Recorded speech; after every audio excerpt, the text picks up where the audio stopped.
Hi friends, வணக்கம் and welcome back to my channel. இன்னைக்கு நம்ம சேனல்ல மட்டன் உருளைக்கிழங்கு வச்சு எப்படி வந்து டேஸ்டியான ஒரு கிரேவி பண்றதுன்னு பார்க்கலாம். இந்த கிரேவி வந்து பண்றது ரொம்ப டிஃபரண்டான ஒரு மெத்தட். அதே சமயத்துல ரொம்ப டேஸ்டியாவும் இருக்கும்.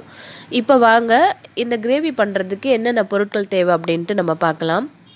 பாத்தீங்க அப்படினா ஒரு 1/2 கிலோ அளவுக்கு மட்டன் வந்து நல்லா வாஷ் பண்ணிட்டு சின்ன சின்ன பீசஸா வந்து கட் பண்ணி எடுத்து வச்சிருக்கேன். இந்த மாதிரி ஃப்ரெஷ்ஷா அரைச்ச இஞ்சி பூண்டு பேஸ்ட், அதுக்கு அப்புறம் ஒரு 1/4 கப் அளவுக்கு தேங்காய் எடுத்துர்க்கேன். மொத்தமா நான் இன்னைக்கு 4 வெங்காயம் எடுத்துர்க்கேன். 2 வெங்காயம் வந்து பேஸ்ட் அரைக்கிறதுக்கு, 2 வெங்காயம் வந்து தாளிக்கிறதுக்கு சின்னதா கட் பண்ணி வச்சிருக்கேன். அதே மாதிரி தக்காளியும் வந்து பாத்தீங்கன்னா 3 தக்காளி எடுத்துர்க்கேன். 2 தக்காளி அரைக்கிறதுக்கு, 1 தக்காளி வந்து குழம்புல வதக்கிறதுக்கு. அதுக்கு அப்புறம் பாத்தீங்கன்னா கொஞ்சமா கொத்தமல்லியில, அதுக்கு அப்புறம் கொஞ்சமா ஒரு கைப்பிடி அளவுக்கு புதினா எடுத்துர்க்கேன். அதுக்கு அப்புறம் வந்து பாத்தீங்கன்னா ஸ்பைசஸ் வந்து தனியா எடுத்து வச்சிருக்கேன். எப்பவுமே நான் வந்து வெஜ்ஜுக்கு தனியா நான் வெஜ்ஜுக்கு தனியா ஸ்பைசஸ் வந்து போட்டு வச்சிருப்பேன்.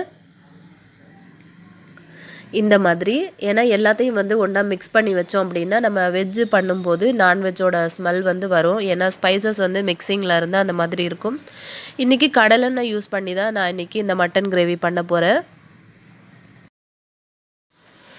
அதுக்கு அப்புறம் வந்து பாத்தீங்கன்னா ஒரு 2ல இருந்து 3 பெரிய உருளைக்கிழங்க வந்து பெரிய பெரிய பீசஸா வந்து கட் பண்ணி வச்சிருக்கேன். இப்போ ஒரு pan அடுப்புல வச்சிட்டு ஆயில் சேர்த்துக்கலாம். ஒரு 3 சின்ன சைஸ் கிராம்பு வந்து சேர்த்திருக்கேன். ஒரு 2 துண்டு பட்டை, ஒரு ஏலக்காய், சின்னதா இந்த அன்னாசி பூ இருக்கு பாத்தீங்களா, அதுல வந்து ஒரு சின்ன பீஸ் மட்டும் நான் சேர்த்துக்கிறேன். அதிகமா சேர்த்துட்டோம்னா ரொம்ப ஸ்மெல் வரும். அதனால 1/2 ஸ்பூன் சின்ன சீரகம், 1/2 ஸ்பூன் வந்து சோம்பு, 1/2 ஸ்பூன் மிளகு, 1/2 ஸ்பூன் மல்லி. இவ்வளவுதான் நம்ம வந்து மட்டன் கிரேவிக்கு சேர்த்திருக்க ஸ்பைசஸ். இது எல்லாத்தையும் சேர்த்துட்டு நல்லா வந்து வறுத்து விடுங்க. இப்போ நம்ம கட் பண்ணி வச்சிருக்கோம் இல்லையா பெரிய வெங்காயம், அதை வந்து சேர்த்துக்கலாம். 2 பெரிய வெங்காயத்தை நான் இந்த மாதிரி சேர்த்துக்கிறேன். ஏன்னா நம்ம வந்து கிரேவிக்கு அரைச்சு சேர்க்கும்போது கிரேவி கொஞ்சம் அதிகமாக வரும். இப்போ வந்து ஒரு 2 தக்காளியை வந்து கட் பண்ணி வச்சிருந்தோம் இல்லையா, அதையும் வந்து சேர்த்துக்கலாம்.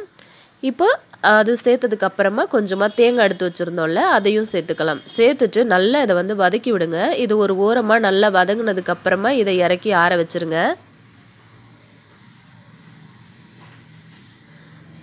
இப்போ குக்கர்ல நம்ம வந்து ஆயில் சேர்த்துக்கலாம்.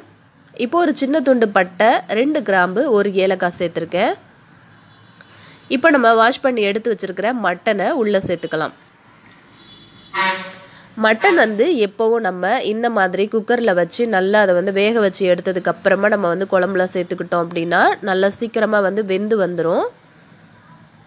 இப்போ ஒரு 1/2 ஸ்பூன் அளவுக்கு இஞ்சி பூண்டு பேஸ்ட், 1/2 ஸ்பூன் காரத்துக்கு மிளகாத்தூள், கொஞ்சமா உப்பு சேர்த்துருக்கேன். சேர்த்துட்டு இது எல்லாத்தையும் கலந்து விடுங்க. நம்ம தண்ணி எதுவும் சேர்க்கல, இனிதான் சேர்க்க போறோம். ஆனா அதுக்குள்ளேயே பாருங்க மட்டன் வந்து எவ்வளவு தண்ணி விட்டுருக்கு அப்படின்ட்டு.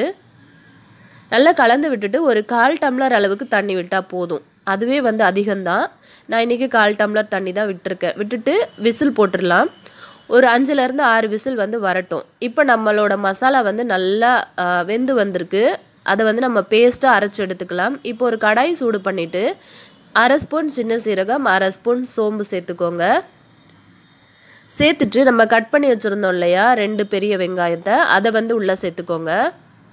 சேர்த்துட்டு வதக்கி விடுங்க. நல்லா ஒரு 2 நிமிஷத்துக்கு வதக்கி விடுங்க போதும். வதக்கி விட்டதுக்கு அப்புறமா நம்ம கட் பண்ணி வச்சிருக்கிற உருளைக்கிழங்கு எல்லாத்தையும் உள்ள சேர்த்துக்கலாம். உருளைக்கிழங்கு வந்து சீக்கிரமா வேகணும் அப்படிங்கிறதுக்காக வெங்காயம் வந்து நல்லா வதங்கிறதுக்கு முன்னாடியே சேர்த்துக்கோங்க. அப்பதான் ரெண்டும் வந்து ஒரே ஈக்குவலா வந்து வதங்கி வரும். கூடவே 2 பச்சை மிளகாய் சேர்த்துருக்கேன். கொஞ்சமா கருவேப்பிலை சேர்த்துட்டு நல்லா இதை வந்து வதக்கி விட்டுட்டு இருங்க. ஒரு 5 நிமிஷத்துக்கு நீங்க வதக்கி கொடுத்தீங்க அப்படின்னா உருளைக்கிழங்கு ஒரு பாதி அளவுக்காச்சும் வெந்து வந்துடும். இப்போ ஒரு 1/2 ஸ்பூன் அளவுக்கு உப்பு சேர்த்துக்கலாம். நம்ம மட்டன் வேக வைக்கும் போதும் உப்பு போட்டிருக்கோம், அதனால பார்த்து பக்குவமா சேர்த்துக்கோங்க. கொஞ்சமா மஞ்சத்தூள் சேர்த்து இதை நல்லா வந்து வதக்கி விட்டுக்கலாம். 1/2 ஸ்பூன் அளவுக்கு இஞ்சி பூண்டு பேஸ்ட், இது எல்லாத்தையும் சேர்த்துட்டு நல்லா வதக்கி விடுங்க. இப்போ நம்ம கட் பண்ணி வச்சிருக்கோம் இல்லையா ஒரு சின்ன தக்காளி, அந்த தக்காளியை இப்போ வந்து சேர்த்துக்கலாம். இதில் தக்காளி வந்து நல்லா குழைய வதங்கி வரணும். இந்த மாதிரி தக்காளியை வந்து நல்லா வதக்கி கொடுங்க. நான் இன்னைக்கு இரும்பு சட்டியில் தான் இன்னைக்கு வைக்கிற மட்டன் குழம்பு. இப்போ ஒரு மூடி போட்டு மூடி வச்சிடலாம். ஒரு 2லேருந்து 3 நிமிஷம் வரைக்கும் விட்டுருங்க. இப்போ ஓப்பன் பண்ணி பார்த்தீங்க அப்படின்னா தக்காளிலாம் நல்லா வந்து வதங்கி வந்திருக்கும். உருளைக்கிழங்கு வந்து ஒரு 3/4% வந்து வெந்து வந்திருக்கும். இப்போ நம்ம அரைச்சி வச்ச மசாலா பேஸ்ட்டை உள்ளே சேர்த்துக்கலாம். உள்ளே சேர்த்துட்டு நல்லா அதை வந்து வதக்கி விடுங்க. அந்த மசாலாவோட ஸ்மெல் எல்லாமே போகணும். பாருங்கள், இந்த மாதிரி நல்லா அதை வந்து கலந்து கொடுங்க. ரொம்ப டேஸ்டியாக இருக்கும். இந்த மாதிரி மெத்தடில் நீங்கள் ஒரு தடவையாச்சும் சிக்கனோ மட்டனோ நீங்கள் வந்து கிரேவி பண்ணி பாருங்கள்.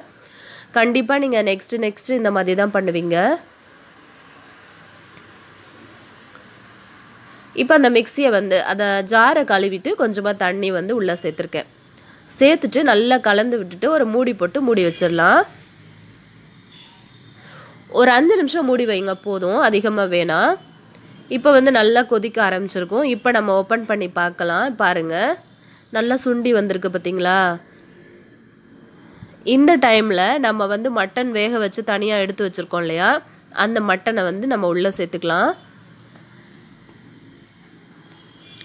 மட்டன் வந்து வேக வச்சதுமே வந்து பார்த்திங்க அப்படின்னா எனக்கு வந்து ஒரு பவுல் அளவுக்கு தான் வந்துச்சு. 1/2 கிலோ மட்டன் இது மொத்தமாக.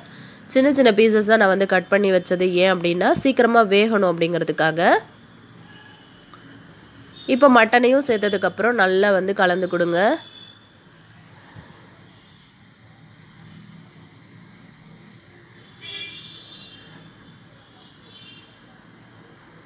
இப்போ வந்து உங்களுக்கு குழம்புக்கு எந்த அளவுக்கு தண்ணி தேவைப்படுதோ அந்த அளவுக்கு நீங்கள் வந்து தண்ணியை சேர்த்துக்கோங்க. எங்கள் வீட்டில் எப்போவுமே வந்து பார்த்திங்கன்னா மட்டன் சிக்கன் வந்து இந்த மாதிரி கிரேவி மாதிரி பண்ணினோம் அப்படின்னா கொஞ்சம் வந்து தண்ணி நான் அதிகமாக தான் சேர்ப்பேன். இது வந்து ஒரு 3 ஸ்பூன் அளவுக்கு குழம்பு மிளகாத்தூள், 1 ஸ்பூன் அளவுக்கு வந்து தனி மிளகாத்தூள், 2 ஸ்பூன் அளவுக்கு தனியாத்தூள் சேர்த்துருக்கேன். சேர்த்து மசாலா எல்லாத்தையுமே ஒன்றா வந்து குழம்புல போட்டுருங்க. நான் ஏன் தண்ணி கொஞ்சம் அதிகமாக வைப்பேன் அப்படின்னு பார்த்திங்கன்னா, நைட்டில் வந்து சப்பாத்திக்கு எப்போவுமே வந்து மதியானம் பண்ணுற கிரேவியில் வந்து நைட்டில் வந்து சப்பாத்திக்கும் நான் வந்து யூஸ் பண்ணிப்பேன். அதனால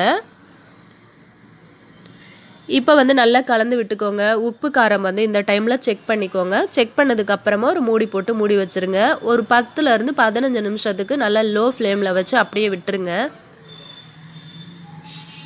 இப்போ நம்ம ஓப்பன் பண்ணி பார்க்கலாம். பாருங்கள், நம்மளோட கிரேவி வந்து எவ்வளோ சூப்பராக வந்து வந்திருக்கு அப்படின்ட்டு.